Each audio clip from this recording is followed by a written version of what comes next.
Hi friends, तो इस lecture में हम लोग फिर से दो न्यूमेरिकल ले रहे होंगे हम लोग रूट ऑफ कॉम्प्लेक्स नंबर के ऊपर। ठीक है, तो ये मतलब ये हमारा थर्ड न्यूमेरिकल है। इससे पहले हम लोग दो न्यूमेरिकल कर चुके हैं इसके ऊपर। ठीक है, तो अगर वो वाला वीडियो नहीं देखा है तो वो वाला वीडियो देख लो, क्योंकि वो इंट्रोडक्शन लेक्चर है, उसमें मैंने स्टेप्स बताए हैं और वही सिमिलर स्टेप्स हर एक सारे क्वेश्चन में यूज़ होने वाले हैं। ठीक है, तो मेरा एडवाइस ये रहेगा कि अगर आपने नहीं देखा है तो वो वाला वीडियो पहले देख लो और फिर इस वीडियो पे आओ। ठीक है, तो अब हम बात करते हैं इसके सॉल्यूशन का। ठीक है, तो देखो अब ये है, तो पहला स्टेप जो मैंने पहले के क्वेश्चन में बताया है वैसा ही होगा, 1 प्लस, ठीक है, आयोटा पावर में 1/4 है। ठीक है, तो अब क्या करो, इसको इसको हम लोग अब बताओ कि 1, ठीक है, कॉस थीटा भी 1 है और साइन थीटा भी 1 है। ठीक है, तो ऐसा कोई भी एंगल है जिसमें हम थीटा सेम पुट करें और 1 आ जाए? तो नहीं है, ऐसा कोई एंगल नहीं है जिसमें हम 1 और थीटा को ऐसा कुछ पुट करें जिससे हमको 1 आ जाए। ठीक है,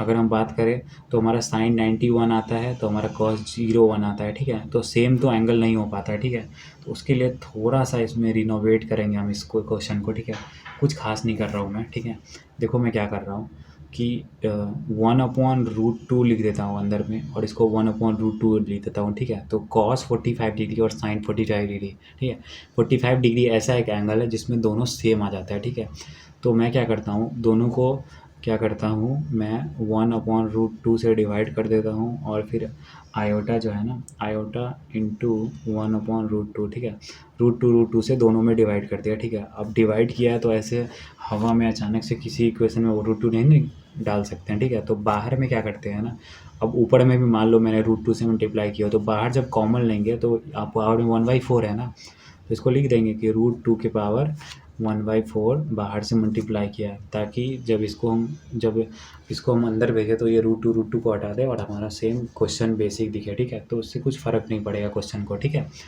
अब हम लोग बोल सकते हैं कि ये कॉस 45 डिग्री है, साइन 45 डिग्री, थीटा सेम आ गया। और 45 डिग्री को हम लोग π/4 बोलते हैं। ठीक है, तो √2 के पावर 1/4 क्या होगा, हम 1/2 को बाहर ले लेंगे तो 1/8 बन जाएगा ये, और इसको हम लोग लिख सकते हैं 2 के पावर 1/8। ठीक है, लिख दिया। अब लिखने के बाद क्या करेंगे, लिखने के बाद बस कॉस π/4 पुट कर दो, क्योंकि 1/√2 था। फिर आयोटा साइन π/4 कर दो, क्योंकि 1/√2 था और पावर में 1/4 है। ठीक है, अब हमको थीटा पता है। ठीक है, लेकिन थीटा पता है तो मैंने पहले ही बताया, डी मोविस थ्योरम अप्लाई करने से पहले हमको क्या करना है, हमको जनरल फॉर्म क्रिएट करना है। ठीक है, तो जनरल फॉर्म क्रिएट करने के लिए कुछ नहीं करना है, 2n हमको ऐड कर देना है। ठीक है, तो 1/8 है। ठीक है, अब इसका मैंने पहले के क्वेश्चन में भी 2n दोनों में ऐड किया था। ठीक है, तो इसमें भी वही वैसा ही सेम कर रहा हूँ, तो कॉस 2n प्लस π/4। ठीक है, ये ब्रैकेट में आ गया, plus iota sine 2n plus π/4। ठीक है, ये हो गया।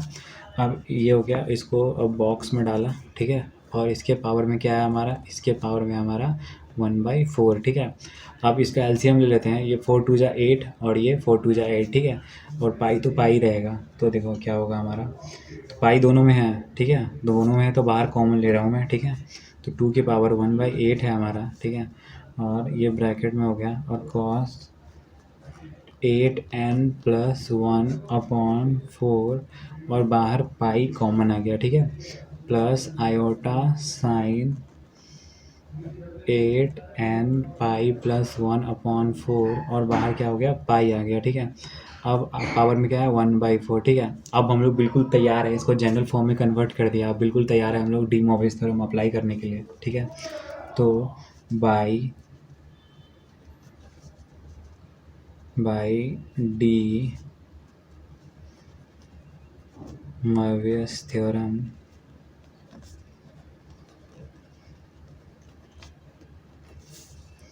1 प्लस आयोटा की पावर 1/4। ठीक है, 2 की पावर 1/8 था। अब जब अंदर मल्टीप्लाई करेंगे 1/4 को, तो 4 4 जा 16, तो नीचे में बस 16 आ जाएगा। ठीक है, तो कॉस 8n + 1/16। ठीक है, पाई प्लस क्या होगा हमारा, आयोटा साइन 8n प्लस 1/16 और ये क्या हो जाएगा पाई से मल्टीप्लाइड होगा, ठीक है। ये ऐसा हो गया सेम, ठीक है। अब कुछ नहीं करना होता है, अब क्या करना होता है हमको n का वैल्यू पुट करना होता है, ठीक है। तो n का वैल्यू पुट करते हैं, ठीक है। तो n का वैल्यू क्या करेंगे, क्या लेंगे, तो मैंने ये बताया था डी मोविस थ्योरम से एक पहले जो स्टेप होता है, ठीक है, उसके पावर में जो होता है हमारा 1/4 है जैसे पावर में, ठीक है। तो पावर में जो डिनोमिनेटर होता है 4 है ना, तो हमको 4 नंबर लिखना है 0 से, ठीक है। तो 0 1 2, ठीक है, और 3 लिख देते हैं बस, ठीक है, एंड 3, ठीक है। 4 नंबर आ गया हमारा, ठीक है। अब कुछ नहीं करना है, n के अंदर पुट करना है सबको और जो भी आएगा उसको हम आंसर बोल देंगे, ठीक है। तो n के अंदर 0 पुट करते हैं पहले, तो 0 पुट करेंगे तो ये 0 हो जाएगा और ये पाई/16 हो जाएगा, ठीक है। तो थीटा तो सेम होता है, एक का थीटा है तो दूसरे का सेम ही होगा। तो 0 वाले की केस के लिए 2⁸ इंटू कॉस पाई/16, ठीक है, प्लस आयोटा साइन पाई/16, ठीक है। ये हो गया। अब इसके बाद वाले केस में जब 1 पुट करेंगे तो क्या होगा 8 + 1 9 पाई/16, ठीक है। तो 2⁸ cos 9 पाई/16 प्लस आयोटा साइन 9 पाई/16, ठीक है। ये हो गया। अब हम बात करते हैं हमारा अगला इक्वेशन, ठीक है। तो अगला इक्वेशन में हम लोग क्या पुट करेंगे 2, तो 2 पुट करने पे आएगा 8 × 16 और प्लस 17, तो क्या आ जाएगा हमारा कॉस ये 8 × 16 प्लस 1 17, तो 17 पाई/16, ठीक है। तो ये हो जाएगा हमारा 17 पाई/16, ठीक है, प्लस आयोटा साइन 17 पाई/16, ये हो गया। और लास्ट जो हमारा बच गया 3 को पुट करने पे क्या आएगा, तो 8 3 जा 24 + 1 25 पाई/16। तो मैं लास्ट जो हमारा रूट है उसको लिख रहा हूँ, ठीक है। तो 2⁸1/8 कॉस 25 पाई, ठीक है, 25 पाई/16, ठीक है, और प्लस आयोटा साइन 25 पाई/16, ठीक है। ये हो गया। तो ये जो भी 4 रूट है वो हमारा आंसर हो गया, ठीक है। तो अगला क्वेश्चन हम लोग स्टार्ट कर रहे होंगे इसी का, ठीक है। वो भी काफ़ी अच्छा क्वेश्चन है हमारा, ठीक है। इस लेक्चर में बस यही एक आखिरी क्वेश्चन लूँगा मैं, ठीक है। तो हमारा अगला क्वेश्चन है, अभी आपको समझ में आएगा जो एक्सपोनेंशियल फॉर्म मैंने डिराइव किया था स्टार्टिंग के डी मोवियस या स्टार्टिंग के लेक्चर्स में, एक्सपोनेंशियल फॉर्म, तो वो क्या काम आएगा, कैसे क्वेश्चन में काम आएगा, ठीक है। तो find the roots of equation, ठीक है, कॉस z = 2, ठीक है। तो काफ़ी नया टाइप का क्वेश्चन है, ठीक है। तो इस क्वेश्चन को तो बिल्कुल मिस मत करना। अभी इस वीडियो को बस थोड़ा सा ही बचा हुआ है वीडियो, ठीक है, तो इसको कंप्लीट करके ही जाना, ठीक है। तो इस क्वेश्चन का देख लो तरीका, क्योंकि इस तरह का क्वेश्चन आ गया तो फिर पढ़ने का भी क्या फ़ायदा जब ऐसा क्वेश्चन देखा नहीं है, ठीक है। तो ये बहुत इंपॉर्टेंट हो जाता है, ठीक है।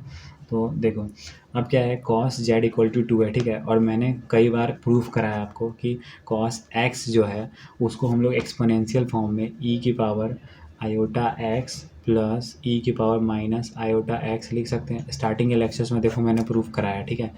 मैं पहले ही चीज़ों को प्रूव करा के आपको उस चीज़ की बिल्कुल आदत दे दिया हूँ, ताकि आप जब क्वेश्चन को सॉल्व करो तो कुछ भी नया आपको ऐसा ना लगे कि अरे ये नया क्या लिख दिया, ठीक है। तो मैं पहले से ही सब कुछ समझा दिया हूँ, ठीक है। तो ये है कि काफ़ी ज़्यादा मैं दिमाग लगा के मेहनत से पढ़ा रहा हूँ, ठीक है। तो फिर इतना तो बनता है कि आप इस वीडियो को शेयर करो, लाइक करो और कमेंट करो। यार कोई बंदा इतना मेहनत कर रहा है आपके लिए, तो इतना तो कर ही सकते हो, ठीक है। तो ये हो गया। अब यहाँ x था, यहाँ z है, तो इसको z के फॉर्म में लिख देते हैं बस। तो e⁻iota z plus e⁻−iota z, ठीक है। और अपॉन में क्या आ गया 2 आ गया, और इसका वैल्यू क्या है, इसको एक्सपोनेंशियल फॉर्म में बस लिख दिया, इसका वैल्यू 2 दिया हुआ है, ठीक है। अब क्या करो, इस 2 को उधर मल्टीप्लाई कर दो, बस अब इक्वेशन को सॉल्व करते जाओ, ठीक है। तो e⁻iota z plus 1/e⁻iota z, ठीक है, ये = 4 हो गया, ठीक है। अब ये कैसे हुआ, तो देखो सीन क्या है, इस 2 को उधर मल्टीप्लाई किया, ठीक है। मल्टीप्लाई करने के बाद e⁻iota z तो वैसे ही लिख गया, लेकिन यहाँ माइनस है, माइनस होता है तो 1/e⁻iota आयोटा जेड लिख सकते हैं, या गलती से माइनस लिख दिया, ये प्लस ही होगा, ठीक है। ये प्लस में आ जाता है जब नीचे आ गया, ठीक है। इसको ऐसा लिख दिया, ठीक है। ऐसे लिखने के बाद क्या होगा, अब क्या होगा सोचो, इसको एलसीएम लेते हैं तो ये क्या होगा, इससे मल्टीप्लाई होगा, स्क्वायर हो जाएगा और डिनोमिनेटर में ये आएगा, ठीक है। और डिनोमिनेटर में जब ये आएगा तो ये इससे मल्टीप्लाई कर देंगे इसको 4 से, ठीक है। तो देखो क्या करेंगे, अगला स्टेप दिखाई देता हूँ मैं कि ई की पावर आयोटा जेड, ठीक है, इसका होल स्क्वायर आया और +1 आया और अपॉन में ई की पावर आयोटा जेड आया, ठीक है। और ये क्या है, 4 के इक्वल था, ठीक है। तो इस 4 को उधर, इस पार्ट को उधर मल्टीप्लाई करेंगे और इधर लाके माइनस में लिख देंगे, ठीक है। तो देखो ई की पावर आयोटा जेड इसका होल स्क्वायर माइनस ये जो 4 आयोटा जेड आया इधर इसको ले आया तो -4 ई की पावर आयोटा जेड हो गया, ठीक है। ऐसे हो गया और लिखने के बाद, हाँ, ई की पावर आयोटा जेड लिख दिया और लिखने के बाद हमारा लास्ट में क्या गया, +1 बचा, तो ये +1 हो गया इक्वल टू 0, ठीक है। अब देखो, अब ये क्या बन गया, क्वाड्रेटिक इक्वेशन बन गया और हमको क्या निकालना था, इस क्वाड्रेटिक इक्वेशन का रूट निकाल लेंगे, ठीक है। तो देखो, इस क्वाड्रेटिक इक्वेशन का रूट निकालने के लिए हम लोग क्या करेंगे, हम लोग डिस्क्रिमिनेंट वाला फार्मूला लगाएंगे, ठीक है। -b plus minus root under B square -4ac, ठीक है। इस फार्मूले को हम लोग लगाएंगे, ठीक है। तो देखो ई की पावर आयोटा जेड, ठीक है, ये था। और इसको हम लोग इसका हमको ये x ही मान लो एक तरह से, ये x है, ये x है, तो x का वैल्यू हमको अलग अलग रूट बताएगा। तो -b मतलब हमारा क्या है, -b मतलब b का वैल्यू -4 है और -b तो ये +4 बन जाएगा और प्लस माइनस रूट अंडर 16 - 4, ठीक है, ये हो गया। और ये अपॉन में 2 है, ठीक है।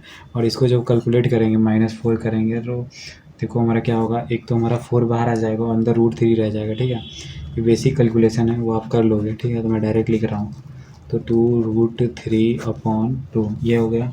और 2 और 2 डिवाइड हो जाएगा, इधर डिवाइड होने के बाद देखो नीचे का 2 गायब हो जाएगा और आयोटा जेड को हम लोग ई की power iota Z equal to हो गया हमारा, 2 से डिवाइड हुआ 4 का क्या बन जाएगा, 2 बन जाएगा, प्लस माइनस 2 से 1 हो जाएगा और क्या बचेगा, √3 बचेगा हमारे पास, ठीक है। ये हो गया। अब देखो, अब आगे देखो, तो अब हमको ये रूट पता चल गया, ठीक है। तो हम लोग इसको लिख सकते हैं ऐसे, दोनों तरफ हम अगर लॉग लगा दिए इसके, ठीक है, तो लॉग ई की पावर मतलब लॉग ई की पावर आयोटा जेड, ठीक है। और ये क्या बन गया हमारा, लॉग, ठीक है, 2 प्लस माइनस √3 आयोटा, ठीक है, ये बन गया। अब इसको हम, जो हमारा ये वाला पार्ट है ना, इसको हम कैसे लिख सकते हैं, देखो ये तो हो गया हमारा, लेकिन अब एक जो चीज़ है मैं बताता हूँ, लॉग ई की पावर आयोटा जेड है, ठीक है। ये लॉग ई की पावर आयोटा जेड, आपको याद होगा ये इसका बेस सेम जब होता है, ठीक है, तो ये डायरेक्ट हम लोग इसको हटा के इसको हम लोग नीचे उतार लेते हैं, ठीक है। और इसको आयोटा जेड इक्वल टू ऐसा लिख सकते हैं, लॉग 2 प्लस माइनस √3, ठीक है, ऐसा लिख सकते हैं ना इसको हम लोग, ठीक है। और अब मैंने आपको एक बताया था कि जो रूट वाले क्वेश्चन होते हैं उसको हम लोग को जनरल फॉर्म में कन्वर्ट करना होता है, ठीक है। तो देखो, अब हमको इसमें तो हमको कुछ एन पाई जैसा कुछ नहीं दिख रहा है ना, जनरल फॉर्म जैसा, ठीक है। तो इसको जनरल फॉर्म में कन्वर्ट करते हैं, ठीक है। तो आयोटा जेड इक्वल टू, मैं इसको जनरल फॉर्म में ऐसे कन्वर्ट कर रहा हूँ, आगे मैं इसको 2n पाई, ठीक है, प्लस माइनस इसको मैंने एक्स्ट्रा जोड़ दिया, ठीक है। अब तक हम लोग जनरल फॉर्म में कन्वर्ट करने के लिए यही स्टेप यूज़ कर रहे थे, ठीक है। तो 2n पाई आयोटा, ठीक है, ये होगा हमारा जनरल फॉर्म, क्योंकि इसमें आयोटा भी है, ठीक है। तो ये हो गया। अब इसको हम लोग प्लस माइनस 2 प्लस माइनस √3, ठीक है, ऐसा लिख सकते हैं, ठीक है। इसको बस जनरल फॉर्म में कन्वर्ट किया और कुछ नहीं, ठीक है। तो ये हो गया हमारा। अब देखो, अब आगे हम देखते हैं कि इसको कैसे करेंगे। तो जेड इक्वल टू, ठीक है, जेड इक्वल टू, अब मैंने दोनों साइड क्या किया, ये आयोटा है ना, इसको दूसरी तरफ भेजा और डिवाइड करने के लिए, तो ये आयोटा से आयोटा कट गया और यहाँ एक आयोटा डिवाइड हो गया, ठीक है।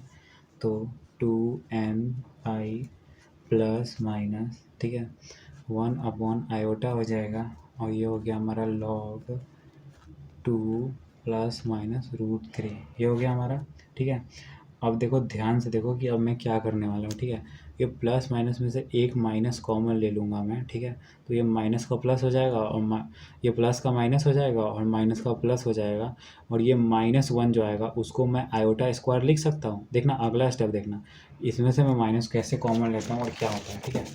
थोड़ा सा समझने वाला स्टेप है ये, कंफ्यूज मत होना, ठीक है। तो देखो हमारा यहाँ पे है 2n पाई, ठीक है। माइनस कॉमन लेंगे प्लस माइनस में, तो प्लस का माइनस बन जाएगा और माइनस का प्लस बन जाएगा, ठीक है। और जो ऊपर में माइनस क्या आएगा, हमारा ऊपर में -1 आएगा, तो -1 को मैं क्या आयोटा स्क्वायर बोल सकता हूँ। और अपॉन में ऑलरेडी हमारा आयोटा था, ठीक है, अपॉन में आयोटा था, और ये बन गया log 2 +-√3, ये था ये ऑलरेडी हमको, ठीक है। अब ये था, अब इस आयोटा से ये स्क्वायर कट गया, तो हम लोग इसको बोल सकते हैं z इक्वल टू 2, ये z का वही था, ठीक है, z equal to 2n pi minus plus iota log 2 ±√3, ठीक है।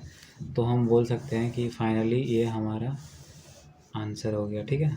तो आज के लिए इतना ही, अगले क्लास में फिर मिलते हैं। आज के लिए इतना ही, थैंक यू।